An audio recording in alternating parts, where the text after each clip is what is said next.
se présenter, moi c'est Camille, je suis animatrice de prévention. On a pour habitude de recevoir à deux, donc je suis avec Laure, animatrice aussi prévention. Ok. Qu'est-ce qui t'amène? Alors moi, en fait, je suis enceinte. D'accord. Et avec mon copain qui est là-bas, on ne veut pas le garder. Et du coup, on est allé voir un médecin et mon médecin m'a dit de venir au planning familial. Du coup, je viens au planning familial, mais je sais pas quoi faire ici, quoi. Est-ce que tu as déjà fait des examens, des prises de sang? Prise de sang. D'accord. Et c'est tout. On m'a dit peut-être échographie à faire, mais je suis pas sûre. Si, en fait, dans la démarche pour une IVG, c'est ce que tu aimerais faire. Il y a une prise de sang qui est demandée. Est-ce que tu as une carte de groupe sanguin? Oui. Tu la veux maintenant? Non. En fait, dans la démarche, il faudra une carte de groupe sanguin, une prise de sang, une échographie. En fait, la prise de sang va dire que oui, il y a une grossesse et l'échographie va dater précisément la grossesse. Ensuite, suivant le nombre de semaines où tu en es, en fait, tu pourras choisir entre une IVG médicamenteuse ou une IVG par aspiration. Est-ce que tu t'es un peu renseignée sur ces deux méthodes? Oui. Enfin, j'ai vu ça sur internet, alors est-ce que c'est bien? Ouais, qu'est-ce que tu as vu? Sur le médicament, on m'a dit que c'était en 2 prises. Première prise, normalement, c'est avec le médecin ou la personne. Et deuxième prise, c'est à la maison. Et c'est là, apparemment, où je perds tout. On va dire ça comme ça. Et hôpital, je suis anesthésiée et puis je ressors le jour même. C'est ça. Donc, alors sur la méthode médicamenteuse, en effet, il y a un premier comprimé qui va bloquer l'évolution des cellules et 2 jours après, un autre comprimé permet l'expulsion de l'œuf. Cette méthode, elle peut être faite à domicile, en effet, mais aussi à l'hôpital. Ça dépend du nombre de semaines. Voilà.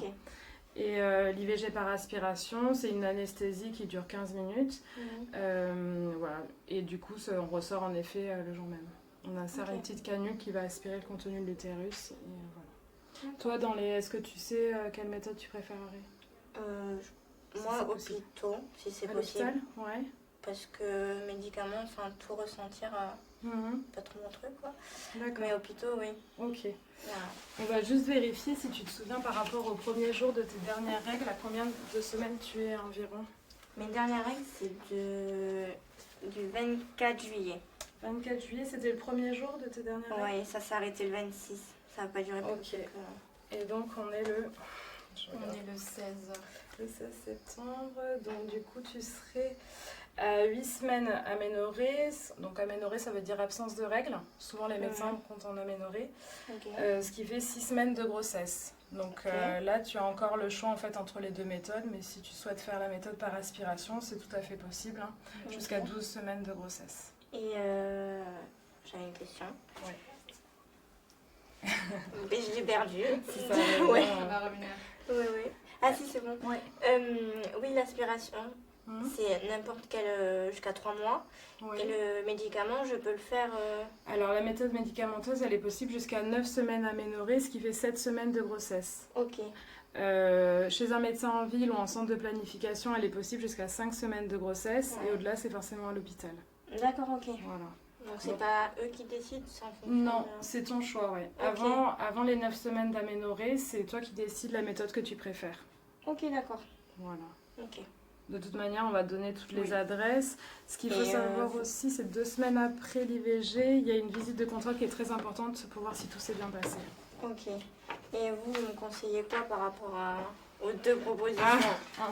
On ne peut pas donner notre avis sur ça.